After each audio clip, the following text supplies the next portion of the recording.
은혜 받을 하나님의 말씀은 베드로전서 1장 13절에서부터 19절까지 말씀입니다. 베드로전서 1장 13절에서부터 19절까지 말씀.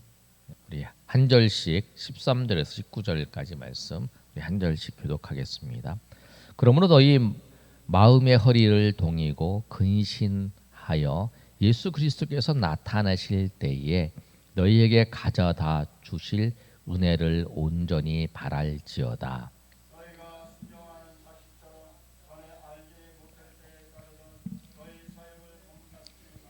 오직 너희를 부르신 거룩한 이처럼 너희도 모든 행실에 거룩한 자가 되라.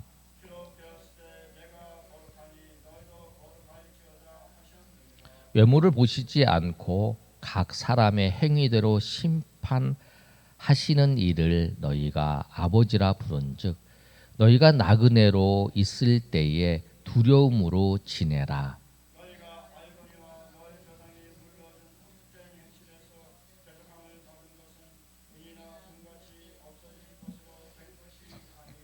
우리 19절 우리 다 같이 읽겠습니다. 오직 흠없고 점없는 어린 양 같은 그리스도의 보배로운 피로 된 것이니라. 아멘. 오늘 말씀은 베드로 사도가 1장 1절에 있는 말씀처럼 본도와 갈라디아, 갑바도기아, 아시아와 비두니아에 흩어진 나그네들, 누구냐면 나그네가 예수 믿는 사람들이에요. 예수를 믿고 흩어져 있는 그 이방인, 그 예수 믿은 사람들에게 편지한대요. 그러면서 이들에게 무엇을 말씀하고 있냐면 고난이 있다. 고난이 있는데 그 고난을 기쁘게 여겨라. 고난을 기쁘게 여김을 통해서 사실 하나님께서 주시는 은혜가 있다라고 말씀하면서 13절에 이렇게 말씀하고 있습니다. 우리가 어떤 자세로 살아야 되냐면 이 땅에 나그네로 살아가야 해요. 어떤 나그네냐면 거룩한 나그네예요. 나그네로 사는 것도 쉽지 않아요. 여기다가 소망을 두고 사는 것이 아니라 저 나그네는 이곳을 지나가는 거예요. 이렇게 지나가서 어디에 그 여행지 목적지에 그 의미를 두고 거기를 향해서 걸어가는 사람들이죠. 그러니까 우리가 나그네예요. 우리는 어디를 향해서 저 천국을 향해서 나아가는 거예요. 이 땅에 살아갈 때에 우리는 이 땅에 지나가면서 뭐 좋은 경험도 할 수 있고 또 어느 때 가서는 또 좋게 될 수도 있어요. 그러나 그것이 우리의 목적이 아니죠. 여기서는 뭐 좋은 사람 만나서 될 수도 있고 그러나 저 목적지까지 가는 게 목적이라는 거예요. 그런데 나그네로 살아가는데 어떤 나그네냐라고 오늘 본문은 말씀하고 있는데 거룩한 나그네로 살아야 돼요. 거룩한 나그네. 그게 어려운 거예요. 그냥 살아가는 것이 아니라 거룩한 나그네. 근데 그 거룩한 것이 무엇이냐면 하나님이 오늘 우리를 부르신 너희를 부르신 하나님께서 거룩한 것처럼 너희도 거룩하다. 이렇게 말씀하시죠. 16절에 있잖아요. 기록되었으되 우리 레위기 말씀에 이스라엘 백성들을 하나님 부르셨어요. 그러고 난 다음에 하나님께서 말씀하신 거는 내가 거룩한 것처럼 너희도 거룩하라. 그렇게 말씀하신 거예요. 그 말씀을 베드로 사도가 흩어져 있는 예수 믿는 사람들, 나그네인 그들에게 말씀을 하는 거예요. 기록되었을 때 내가 거룩하니 너희도 거룩할지어다. 이렇게 말씀하는 거예요. 거룩한 삶을 살려면 어떻게 해야 되는가? 오늘 13절에서 19절까지 말씀을 통해서 거룩한 나그네로 살기 위해서 우리가 어떻게 해야 되는가? 오늘 본문 13절의 말씀을 이렇게 말씀하고 있어요. 너희의 마음의 허리를 동이고 근신하여 그리스도께서 나타나실 때에 너희에게 가져다 주실 은혜를 온전히 바랄지어다. 마음의 허리를 동인다는 건 뭐냐면 허리를 동이는 게 그거예요. 지금은 이제 바지를 입지만 예전에는 다 치마잖아요. 그래서 이 치마를 입고 있을 때 밑에다 허리를 쫙 동이는 거예요. 딱 동여야 잘 걸을 수 있고 그런 거죠. 마음의 허리를 동이라는 거예요. 그리고 근신하라는 거예요. 근신하는. 자기를 살펴보고 절제하는 거죠. 언제까지? 예수 그리스도께서 오실 때까지.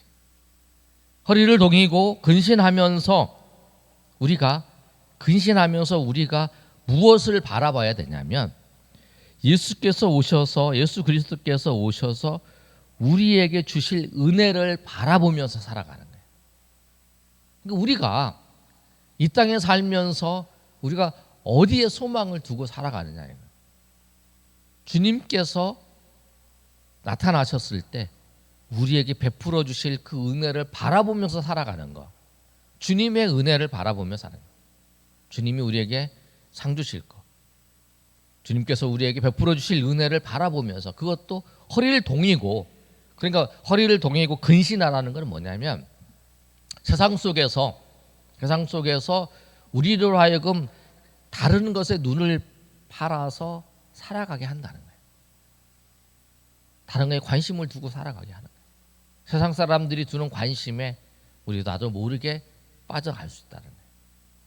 저 사람이 예수 믿는 사람인데 이 세상 사람과 똑같이 살아가고 있다 하는 모습을 보니까 똑같아. 그렇게 하는 것은 뭐냐면, 그런 현상이 나타나는 것은 오늘 본문의 말씀처럼 마음의 허리를 동이고 근신하면서 하나님이 예수 그리스도께 나타나실 그 은혜를 온전히 바라보지 못했기 때문에 그런 거예요. 그렇지 않으면 우리는 놓친다는 거예요. 그래서 오늘 14절에 이렇게 말씀하잖아요. 너희가 순종하는 자식처럼 전에 알지 못할 때에 따르던 너희 사욕을 본받지 말고. 그러니까 우리는 가만히 있으면 예전에 따랐던 그 사욕으로 이렇게 흘러가는 거예요. 참에 은혜가 풍성했어요. 하나님께서 베푸르신 은혜를 따라서 와 감격했어요. 그러나 우리가 마음의 허리를 동이지 않고 근신하지 않고 그 예수 그리스도의 나타나실 때 주실 은혜를 온전히 바라보지 못하면 나도 모르는 사이에 풍성한 은혜를 받았지만 이렇게 옛날 자리로 돌아가 있는 거예요. 그런 얘기 하잖아요. 우리가 부흥에서 은혜를 받았어요. 우리가 어디 가서 은혜를 받았어요. 수련회 은혜를 받았어요. 그것이 얼마만큼 가느냐? 일주일에 간다. 뭐 그런 얘기 하잖아요. 그 왜 그러냐면 그 은혜 받은 거를 가지고 마음에 새기고 마음의 허리를 동이고 근신하면서 그 은혜 받은 대로 하나님이 베풀어 주실 그 역사하실 걸 기대하면서 온전히 바라면서 나가면 그것이 동력이 되어서 우리 삶의 변화가 나타나는 거예요. 그러나 우리가 마음을 풀어놓고 그냥 똑같이 행동을 하고 똑같이 살면, 근신하지 않고 허리를 동이지 않으면 우리가 예전의 사욕을 따라서 그대로 가는 거예요. 시간만 정해져요. 시간만. 그런데 그런 일이 없으면 또 안 되죠. 그냥 계속 사욕에 빠져서 살다가 우리의 사욕에 빠져서 쭉 살아가는데 그런 과정을 통해서 은혜를 경험하고 다시 한번 살려고 했던 그 노력이 있어야 되니까. 그래야 다시 하나님의 은혜를 생각하고 다시 돌아올 수 있는 거죠. 오늘 말씀처럼 우리는 나그네 인간을 생각을 하고 우리가 사욕에 예전에 회행했던 그 사욕에 따라서 살아가지 않기 위해서는 항상 주님을 바라보면서 마음의 허리를 동이고 주님 앞에 그리고 근신하면서 주님이 베풀어 주실 그 은혜만을, 그리스도께서 나타나실 때 너에게 가져다 줄 은혜만을 바라보면서 나아가야 된다는 거예요. 여러분의 마음의 소망이 어디에 있습니까? 무엇에 있다는 거예요, 여러분? 자녀가 잘 되는 것이 우리의 소망이 아니고 내가 앞으로 편안하게 잘 사는 것도 우리의 소망이 아니에요. 건강해서 사는 것도 우리의 소망이 아니에요. 우리의 소망은 예수 그리스도께 나타나실 때에 우리에게 베풀어 주실 은혜예요. 그것을 위해서 우리에게 맡겨진 일들을 감당하는 거죠. 우리에게 맡겨진 사명을 하는 게 그것이 우리가 걸어가야 될 길이라는 사실이에요. 오늘 본문의 말씀을 통해서 또 한 가지 말씀하고 있는데, 거룩한 삶을 살기 위해서 우리가 꼭 기억해야 될 것이 뭐냐면 구원은 믿음을 통해서 구원을 받습니다. 이건 변함이 없어요. 우리 행위를 통해서 구원을 받지 않아요. 우리가 예수 그리스도를 믿음으로 통해서 구원을 받아요. 이 믿음도 하나님이 주신 선물이에요. 내가 예수님을 믿고자 했는데 그래서 내가 믿는 게 아니라는 거예요. 어떤 사람은 그런 사람이 있어요. 내가 예수님을 믿고 싶은데 믿어지지가 않는다. 나는 예수님을 믿으려고 하는데 절대 그게 믿어지지 않는다. 이렇게 얘기하는 사람도 있어요. 왜 그러냐면 믿음은 주님이 주시는 선물이기 때문에. 그래서 구원은 믿음을 통해서 믿음으로 말미암아 구원을 받아요. 오늘도 말씀에 보면은 그리스도의 보혈의 피로서 은혜로운 피로서 우리가 구원을 받았다라고 말씀해요. 그런데 심판은 우리의 행위대로 하신다는 거예요. 오늘 말씀에도 그렇게 말씀을 하고 있습니다. 17절에 보면 외모로 보시지 않고 각 사람의 행위대로 심판하시는 이를 너희가 아버지라 부른즉 너희가 나그네 있을 때에 두려움으로 지내라. 하나님을 바라보면서 우리가 예수 믿고 구원받았어요. 그러나 우리가 살아가는 예수 믿고 난 다음에 하나님 백성으로 살아가는 우리의 그 일에 대해서는 하나님이 심판하셔요. 달란트를 줬는데 그 달란트를 결산하는 것처럼. 그런다고 우리가 그건 있어요, 여러분. 우리가 우리 인생을 허비한다고 해서 우리가 천국에서 쫓겨나서 지옥에 가진 않아요. 왜? 우리는 이미 구원을 받았기 때문에. 그러나 하나님은 우리 행한 대로 하나님께서 심판하시는 거죠. 그래서 나그네 된 자는 꼭 이 사실을 기억해야 된다는 거예요.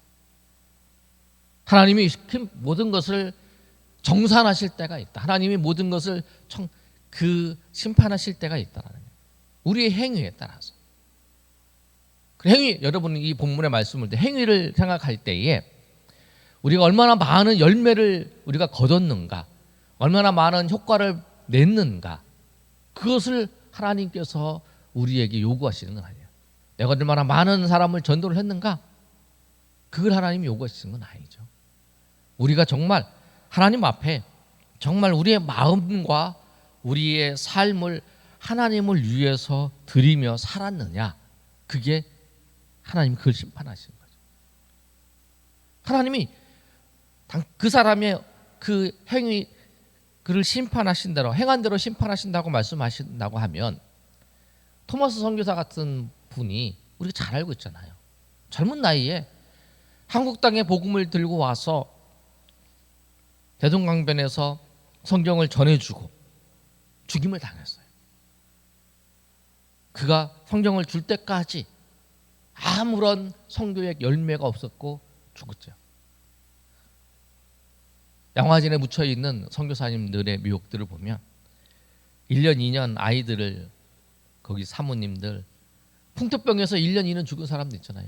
그분들이 와서 한국 땅에 그 복음을 전하기 위해서 언어를 익히는 과정이 있잖아요. 언어를 익히는 과정 속에서 죽음에 이르렀다는 거예요. 그럼 행위대로 심판한다 그러면 그 결과가 당신이 와서 한국 땅에 예수 믿는 사람 몇 명이냐, 이걸 평가하지 않는다는 거예요.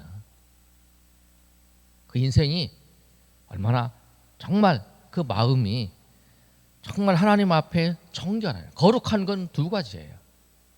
두 가지를, 거룩한 게 산다는 건 두 가지를 말해요.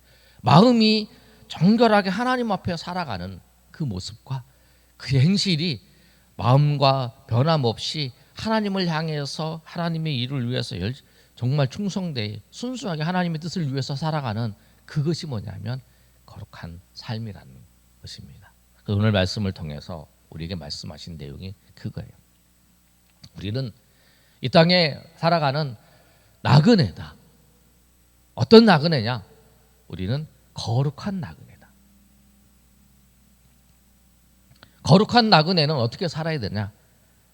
마음의 허리를 동이고 근신하면서 예수께서 나타나실 때에 베풀어 줄 은혜를 바라보며 살아야 되는데, 우리가 이제 살아가면서 우리가 버려야 될 것이 뭐냐면 사욕이다. 예전에 우리가 따랐던 그 삶을대로 따라가면, 나도 모르는 사이에 마음의 허리를 동이지 않고 살아가면 나는 언젠가 자연스럽게 이렇게 사욕을 따라 살아가는 거예요. 조금 지나면 은혜를 까먹는 이유가 뭐냐면 내가 마음을 허리를 동이지 않았기 때문에 그런 거예요. 내가 마음을 허리를 동이지 않고 내가 근신하면서 내가 주님을 바라보지 않았기 때문에 내가 예전의 모습으로 다시 돌아가는 거예요. 그런 거예요. 왜? 우리는 예수 믿어서 하나님의 자녀가 되었지만 옛 습성이 우리에게 남아있고 세상은 항상 우리로 하여금 사욕을 따라서 살아갈 수 있도록 유혹하고 있어요. 사단도 우리를 유혹하고 하고 있기 때문에 우리는 그 과정 속에서 깨어서 근신하면서 마음의 허리를 동이면서 주님을 바라보지 아니하고 주님을 의지하며 거룩한 백성으로 살려는 그 결단이 없다면 우리는 그 사욕의 길로 걸어갈 수 있다는 거예요. 그래서 오늘 이 베드로 사도가 그렇게 말씀하는 거예요. 나그네 있을 때에 두려움으로 지내라. 하나님을 두려워하는, 하나님을 두려워한다는 건 뭐냐면 하나님을 무서워한다는 게 아니라 하나님을 경외하는 거예요. 코람데우 신앙이죠. 하나님을 바라보며 하나님 앞에서 우리가 산다라고 하는 것을 의식하면서 살아간다는 거예요. 그거예요. 그리고 너희가 하나님의 백성이 된 것이 얼마나 위대하고 얼마나 깊은 은혜를 경험했는가를 오늘 말씀하고 있잖아요. 네가 구원을 얻은 것, 네가 하나님의 백성이 된 것은 은으로도 금으로도 된 것이 아니다. 예수 그리스도로 말미암아 네가 하나님의 백성이 되었다. 그것이 얼마나 값진 것이냐. 지금 은과 금을 얘기하고 있는데 왜 은과 금을 얘기하냐면 디아스포라 상태에서 이제 흩어진 나그네 상태잖아요. 나그네 곳곳마다 이용할 때 어느 지역으로 갔을 때에 돈을 갖고 있는 것보다 은금을 가지고 있으면 그걸 언제든지 바꿔서 쓸 수 있는 거예요. 은금을 갖고 있다는 건 뭐냐면 그것을 통해서 내가 어디 가서 생활할 수 있는 그것을 갖고 있는 거죠. 그 은금을 갖고 있는 것보다 더 중요한 게 뭐냐면 네가 거기서 그 나라의 백성으로 살아가는 것보다 네가 예수 그리스도의 피로 말미암아 하나님의 백성으로 살아가고 있다라고 하는 사실. 그리고 너는 이 땅에서 그 소망을 두고 살아가는 사람이 아니라 너희는 저 천국의 백성으로서 나그네 된 자로서 거룩한 나그네로 부름을 받았다라고 하는 사실을 말씀하고 있는 거예요. 오늘 이 말씀처럼 우리가 거룩한 나그네로 날마다 주님을 바라보면서 살아가시는